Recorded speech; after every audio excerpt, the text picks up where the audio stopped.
안녕하세요. TQQQ 연구소입니다. 배 한 척이 호르무즈 해협을 지나려면 200만 달러를 내야 합니다. 한화 약 30억 원. 한 번 지나가는데. 어제 블룸버그 단독 보도입니다. 이란 혁명 수비대 IRGC가 호르무즈 해협을 통과하는 상선에 건당 최대 200만 달러의 통행료를 부과하기 시작했습니다. 해운 전문지 로이드 리스트에 따르면 실제로 최소 2척의 선박이 이 돈을 지불하고 해협을 통과했습니다. 세계 석유의 20%가 지나가는 바다가 유료 도로가 됐습니다. 그런데 이란은 한 번도 해협을 닫았다고 말한 적이 없습니다. 파이낸셜 타임즈가 보도한 이란의 공식 입장은 이겁니다. 비우호적이지 않은 선박은 호르무즈 해협을 통과할 수 있다. Non-hostile ships can transit. 이 한 문장이 왜 47년간의 국제 해양 질서를 뒤집는 선언인지, 유가가 왜 하루 만에 11% 폭락했다가 다시 4% 올랐는지, 그리고 이 모든 것이 오늘 밤 수요일 장에서 무엇을 의미하는지 전부 이야기합니다. 비우호적이지 않은 선박. 이 표현을 뜯어봅시다. 전쟁 이전 호르무즈 해협은 하루에 100척 이상의 선박이 통과하는 세계 최대 해상 에너지 수송로였습니다. 하루 약 800만 배럴의 원유와 200만 배럴의 콘덴세이트 및 액화천연가스가 이 폭 34km짜리 수로를 지나갔습니다. 전 세계 해상 석유 수송의 20%, 글로벌 LNG 물동량의 상당 부분, 지금은 얼마나 지나가는가? 해양정보기업 윈드워드 AI의 3월 22일자 보고서입니다. 지난 7일간 AIS를 켜고 해협을 통과한 선박 수는 16척, 출항 11척, 입항 5척. 전쟁 시작 이후 해협을 통과한 선박 총수는 21척에 불과합니다. 하루에 100척이 넘던 것이 3주 동안 총 21척으로 줄었습니다. CNBC 보도에 따르면 페르시아만 안쪽에는 130척 이상의 컨테이너선이 갇혀 있습니다. 해협 바깥에선 62척이 대기 중입니다. 원유, LPG, LNG를 실은 탱커 22척이 해협 근처에 닷을 내리고 통과 허가를 기다리고 있습니다. 100척이 16척으로 줄었는데 이란은 닫은 적 없다고 합니다. 이란 의원 알라에딘 보르제르디가 X에 올린 글입니다. 호르무즈 해협은 닫히지 않았습니다. 선박들이 주저하는 이유는 보험사들이 당신들이 시작한 전쟁을 두려워하기 때문입니다. 이란이 아닙니다. 여기서 보험 이야기가 나옵니다. 이게 핵심입니다. 호르무즈를 지나려면 전쟁 보험이 필요합니다. 전쟁 지역을 통과하는 선박에 보험을 걸려면 프리미엄이 기하급수적으로 올라갑니다. 전쟁 전 호르무즈 통과 보험료는 선박 가치의 0.01에서 0.05% 수준이었습니다. 지금은 3에서 5%까지 치솟았다는 업계 추정이 있습니다. 1억 달러짜리 유조선이면 보험료만 300에서 500만 달러. 여기에 이란이 요구하는 통행료 200만 달러까지 더하면 한 번 지나가는데 500에서 700만 달러. 이러니 보험사가 인수를 거부하고 보험 없이는 선주가 배를 보낼 수 없고 배가 없으니 해협이 텅 비는 겁니다. 이란은 직접 막지 않아도 해협을 사실상 통제하고 있는 셈입니다. 통과가 허용된 나라. 중국, 인도, 파키스탄, 터키. 이란이 비우호적이지 않다고 판단한 국가들입니다. 터키도 자국 선박의 통과를 확인했습니다. 프랑스와 이탈리아는 미국의 동맹국이지만 파이낸셜 타임즈에 따르면 별도로 이란과 통과 협상을 진행 중입니다. 나토 회원국이 이란 혁명 수비대와 개별적으로 선박 통과를 협상해야 하는 상황입니다. 이게 현재 국제 질서의 현실입니다. 반면 IRGC 해군은 통과 허가를 받지 않은 외국 컨테이너선 세레노를 차단했습니다. 필수 프로토콜을 준수하지 않았고 통과 허가를 받지 못했다는 이유였습니다. IRGC 해군 사령관은 차이나 데일리를 통해 호르무즈 해협을 통과하려면 이란의 승인이 필요하다고 공개적으로 선언했습니다. 정리하면 이렇습니다. 이란은 완전 봉쇄가 아닌 선택적 통제를 실행하고 있습니다. 군사적으로 해협을 닫은 게 아니라 관리자의 위치에 서서 출입을 허가하거나 거부하는 시스템을 만든 겁니다. 그리고 여기에 200만 달러짜리 가격표를 붙였습니다. 이란 국가안보외교정책위원회 위원은 공개적으로 이렇게 말했습니다. 이란이 47년 만에 호르무즈 해협의 새로운 주권 개념을 확립했다. 그리고 이란 의회는 여기서 한 발 더 나갔습니다. 이란 인터내셔널에 따르면 전후에도 호르무즈 해협 이용국에 비용을 부과하는 법안을 논의 중입니다. 이 통행료가 전쟁의 산물이 아니라 영구적인 제도가 될 수 있다는 겁니다. 이제 유가 이야기를 합시다. 이번 주 유가의 움직임은 롤러코스터라는 표현이 부족합니다.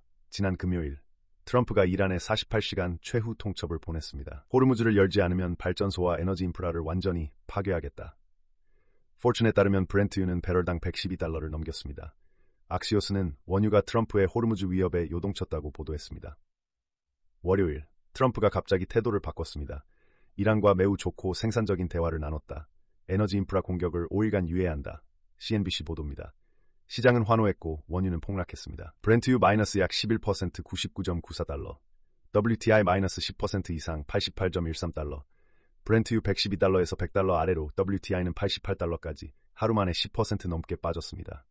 화요일, 다시 올랐습니다. 브렌트유 5월물 103.04달러 플러스 3%, WTI 5월물 91.82달러 플러스 4.2%.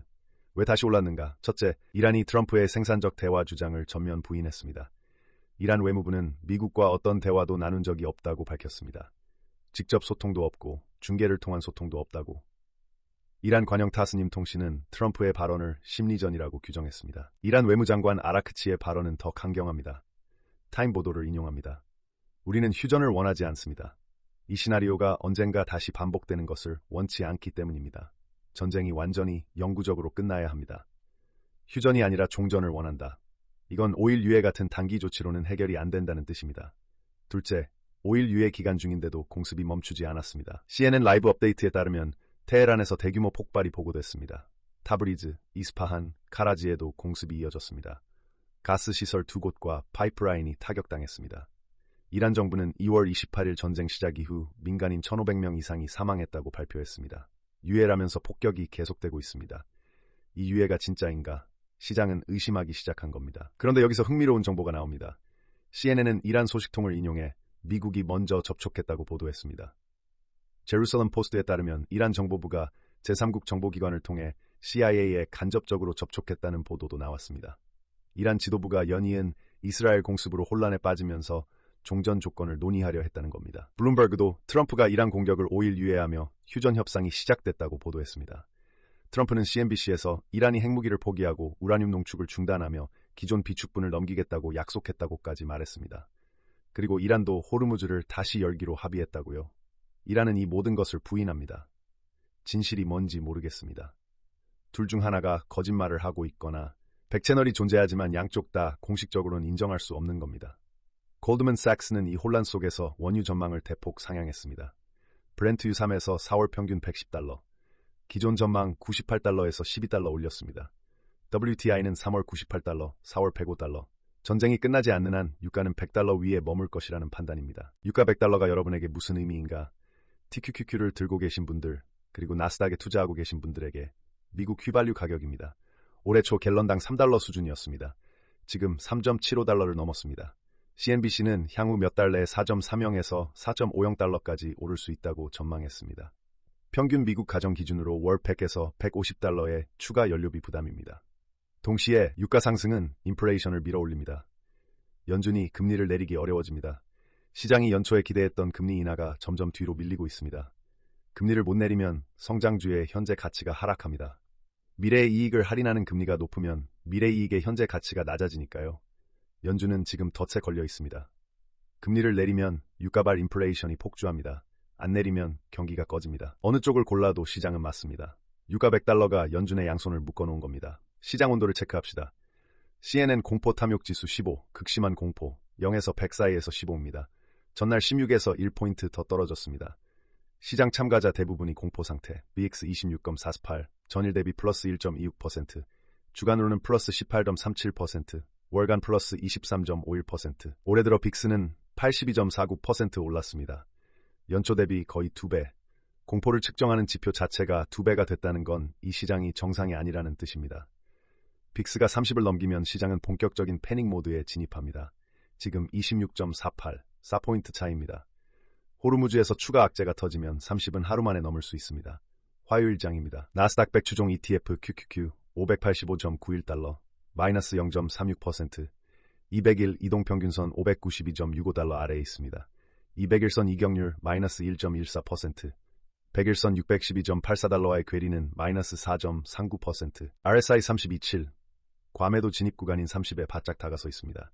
QQQ 성적표, 주간 마이너스 2.88%, 월간 마이너스 3.65%, 올해 들어 마이너스 4.44%, 3배 레버리지 TQQQ 44.08달러, 마이너스 1.09%, 주간 마이너스 8.46%, 한 주에 8.46%가 빠졌습니다. 월간 마이너스 11.3%, 올해 들어 마이너스 15.79%, 나스닥이 4.4% 빠질 때 TQQQ는 15.8%가 빠집니다. 3배라서가 아닙니다. 일별 3배를 복리로 누적하면 이렇게 됩니다. 레버리지 ETF의 현실입니다. 빅테크 안에서 흥미로운 분화가 벌어지고 있습니다. 이건 중요합니다. 마이크로소프트 374.21달러, 마이너스 2.29%, 올해 들어 마이너스 20.69%. 왜 이렇게까지 빠졌는가? 두 개의 압력이 동시에 작용하고 있습니다. 첫째, AI 투자 대비 매출 성장의 괴리. 지난 분기 Azure 클라우드에 375억 달러를 쏟아부었습니다. 그런데 매출 성장률은 전 분기와 비슷한 38%에 머물렀습니다. 경영진은 내부 AI 개발의 서버를 우선 배정해서 외부의 팔 용량이 부족했다고 해명했는데 월스트리트는 이걸 받아들이지 않았습니다. 둘째, 전쟁이 에너지 비용을 올리면서 데이터 센터 운영비에 직격탄을 주고 있습니다. AI를 돌리려면 대량의 전기가 필요합니다. 전기를 만들려면 천연가스가 필요합니다. 호르무즈가 막히면서 LNG 공급이 줄고 가스 가격이 오르고 데이터 센터 비용이 올라가는 구조입니다. 그런데 반도체는 올랐습니다. 필라델피아 반도체 지수 SOX 342.46달러, 플러스 1.75%, 주간으로도 플러스 0.65%, 이번 달 마이너스 2.66%지만 올해 들어서는 플러스 9.24%. 나스닥 전체가 마이너스인 와중에 반도체만 플러스입니다. 왜 반도체만 올랐는가? 시장의 논리는 이렇습니다. 전쟁이 끝나든 계속되든 AI 칩 수요는 줄지 않습니다. 오히려 군사 AI, 감시 시스템, 사이버 방어의 반도체 수요가 늘어날 수 있습니다.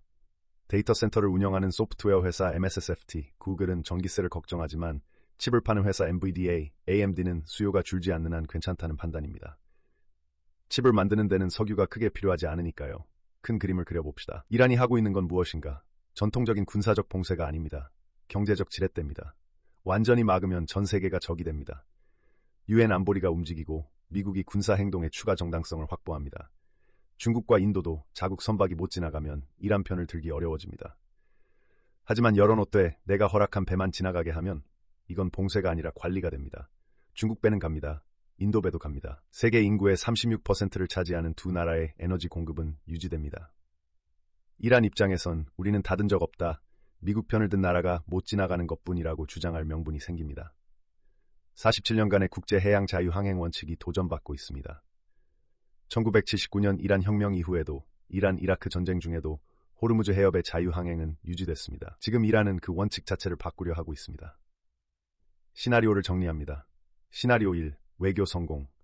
트럼프의 협상이 결실을 맺어서 이란이 호르무즈를 열고 핵 프로그램을 포기합니다. 유가는 70에서 80달러대로 급락, 나스닥 랠리. 하지만 이란이 대화 자체를 부인하고 외무장관이 휴전이 아니라 전쟁 종결을 요구하며 공습은 유예 기간 중에도 계속되는 상황에서 단기간 실현 가능성은 낮습니다. 시나리오 2. 에스컬레이션. 5일 유예가 끝나는 금요일 이후 트럼프가 정말 이란 발전소를 폭격합니다. 이란은 호르무즈를 완전 봉쇄합니다. 브렌트유 130에서 150달러. 글로벌 스태그플레이션 현실화. 나스닥 추가 하락 10에서 20%. TQQQ는 30에서 60% 추가 하락 가능. 모든 포트폴리오의 재앙인 시나리오입니다. 시나리오 3. 현상 유지. 가장 가능성이 높다고 봅니다. 이란은 선택적 통행을 계속하고 미국과 이스라엘은 공습을 이어가되 에너지 인프라는 건드리지 않습니다. 유가는 90에서 110달러 사이에서 등락합니다. 인플레이션 압력은 지속되지만 급등은 없습니다. 스태그플레이션 우려가 서서히 시장을 짓누르고 연준은 금리를 못 내리고 나스닥은 횡보해서 완만한 하락 추세. 이 세 번째 시나리오가 사실 가장 까다롭습니다. 급락이면 차라리 기회를 잡을 수 있습니다. V자 반등이 올 수 있으니까요. 하지만 천천히 짓눌리는 장세에서는 기준점이 없습니다. 여기가 바닥인가? 라는 질문에 답이 매일 바뀝니다. 그래서 오늘 밤이 중요합니다. 수요일 장에서 네 가지를 봐야 합니다. 첫째, 유가. 브렌트유가 105달러를 넘기면 공포 확산 신호, 다시 100달러 아래로 내려가면 안도 신호, 호르무즈 관련 추가 뉴스에 따라 분 단위로 움직일 겁니다. 둘째, 트럼프의 5일 유예 카운트다운. 일요일에 시작됐으니 금요일이면 끝납니다. 남은 시간 동안 구체적인 협상 진전이 나오지 않으면 시장은 다시 공포로 돌아갑니다. 파키스탄이 중재회담 개최 의사를 밝혔으니 이 채널에서 뭔가 나올 수 있는지 주시해야 합니다. 셋째, 빅스. 26.48에서 30을 넘기면 패닉 모드 진입. 이번 주 내로 호르무즈 관련 악재가 추가로 터지면 30은 금방 넘어갑니다. 넷째, 유럽 5개국과 일본이 호르무즈 해역에 해군 파견 준비를 밝혔습니다. 구체적인 일정이나 규모가 발표되면 이란의 반응이 즉각 나올 겁니다. 다국적 호송선단과 IRGC 해군이 마주치는 순간 시나리오 3이 시나리오 2로 바뀔 수 있습니다. CNN 공포 탐욕지수 15. 극심한 공포. 역설적으로 극심한 공포 구간은 역사적으로 장기 매수의 기회였던 적이 많습니다. 하지만 그건 공포의 원인이 일시적일 때 이야기입니다. 호르무즈 해협에 붙은 200만 달러짜리 가격표가 일시적인지 영구적인지 그 답이 나올 때까지 이 시장은 뉴스 한 줄에 수백억 달러가 움직이는 장세가 계속될 겁니다. 그리고 방금 속보가 하나 더 들어왔습니다. 이스라엘 채널 12 보도입니다. 이스라엘과 하마스가 1개월간 휴전하고 그 기간 동안 나머지 15개 쟁점을 협상하는 방안이 논의되고 있다고 합니다. 아직 합의된 것은 아닙니다. 하지만 이 협상이 진전을 보이면 중동 전체의 긴장 수위가 한 단계 내려가고 이란의 호르무즈 해협 통제 명분도 약해질 수 있습니다. 반대로 결렬되면 상황은 더 꼬입니다. 이 내용과 애프터마켓의 움직임은 별도 속보로 다루겠습니다. 금요일, 5일 유예가 끝나는 날입니다. 그날이 지나면 우리는 답을 알게 됩니다.